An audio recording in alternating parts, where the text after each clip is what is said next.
И просто искам да ви кажа, че тук е много, просто не е заживени. Много хора се оплакват от тук. Но искам да кажа в телевизията само две думи. Че тук, който не е стоял, никой не го е видял. Просто искам да кажа, че има хора, които ги търмозят. И съм очевидка, от преди години съм виждала това нещо. И ще го докажа. И се обръщам към кмета на Пловдив. Нали? Че затвориха ни стола. Ние искаме на стол да си имаме, те го затвориха нарочно. Само да плащаме кетеринг по 300 лева. Моята пенсия е 330. Кажете, кое първо да направя. Искам да се оплача към господин кмета да вземе мерки новия, защото ако той не вземе мерки, ще подигна въпроса до президента на България, до Иляна Йотова, да реша проблема си, защото тук не е за мен. Аз не съм болна, просто съм майка на 2 деца, искам просто да излеза на квартира, да си реша проблема. Обаче това е, че в момента няма пари за квартира. И ако може кмета на Пловдив някъде да бъда настанена в друг дом, който ще ме изслушат добре, да се запознае с хората, които трябва. Да няма такива лоши хора като тук. Но смятам, че повече аз не искам домове. По-добре е за мен, по-добре да съм навънка. Искам някакво жилище да ми се даде. Мога и сама да се управлявам.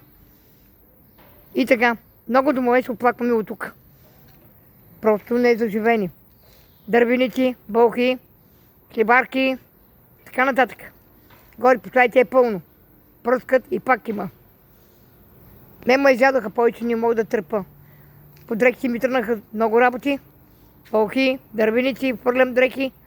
Купувам, аз нямам толкова си пари вече да купувам. Просто от хората дрехи, само да се обличам. Червен кръст съм запозната с всичките. Таня Георгиева, много съм доволна от нея също. Искам да кажа, че една моя шефка на Руски 13, Надя Танева, която е депутат на град София, аз се издигнах. Тази жена много ме гледаше. Такива хубави хора изпуснах, че не знам. Сега пак останаха някои, които ги уважавам. Това е Вили Благоева. Тя ми е на сърцето, която много я обичам. Господин Октай, Веселина Ботева. Може ли тези хора да бъдат депутати по-нататък да се въздигнат чрез мен? Само да си гледат работа и да обръщат внимание. Много съм доволна от тях. Помагат ми. Обаче имаме тук един, който с него не мога да се разбирам. Това е Румен Митков Яворов, управител на Свети Георги, 102, Сони Стар. Така. Той от много години ми има мерника. Тук от 6 години по парта ми еде. Обръща се много лошо с мен, посяга ми, но и аз няма да се дам. Моята майка не ме е създала да се давам, да ме бият и да ме тормозят. Няма да стане. Посегни ли аз посягам? Верно, викна ми полиция. Вчера заплашва лудници, полиции, разправи. Вземете мерки, господин кмете. Може ли да се направи проверката на хора, които трябва да се махнат от тук и да има нови хора, управителите? Тотални, искам да бъдат настанени хубави хора в този дом. Да се махнат тези, които ми пречат в живота.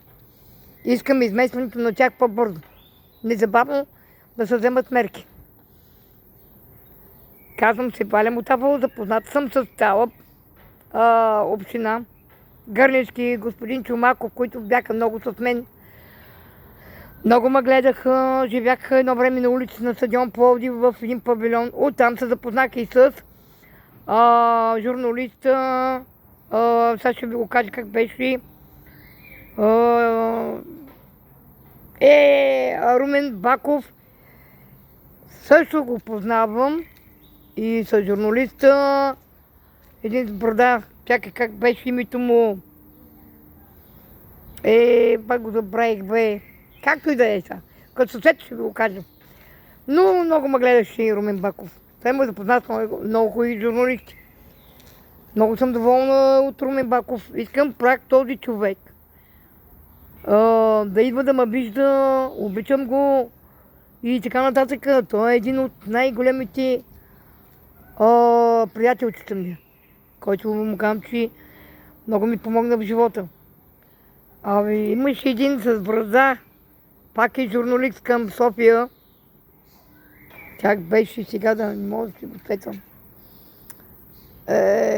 То го има по телевизията, го даваха. Забравих му името сега. Както да ще ви го кажа по-нататък. Сега искам тук да кажа за Свети Георги, този дом, който аз съм тук. Верно съм, аз съм в тая. Обаче, тук има много луди откачени. Дразнат ме, аз затова искам да се махна от тук. Да събира багажи, да излезе на квартира, да се успокоя. Докато не съм махна тези хора, аз няма да се върна тук никога. Така. До господин Костадин Димитров и към господин кмета на Пловдив, Тракия, аз съм живял в Тракия съм живял много години. Баща ми е сменил през 20 години и 20 апартамента при Байтошо. Така че искам да дам изказвания към господин Гатев. Значи този човек не мога да го видя вече става 2 месеца. Имам телефонно обаждане с секретарката на кмета на Гатев. Просто обясних случай както и вчера.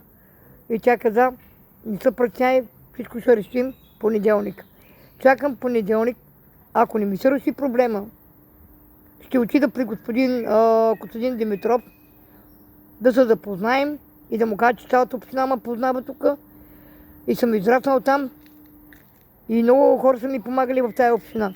Искам сега просто да вземи мерки, да смени тук на Сони Старт всичките управителки, нови хора да дойдат и така нататък. Иначе много хора ще напуснат тук.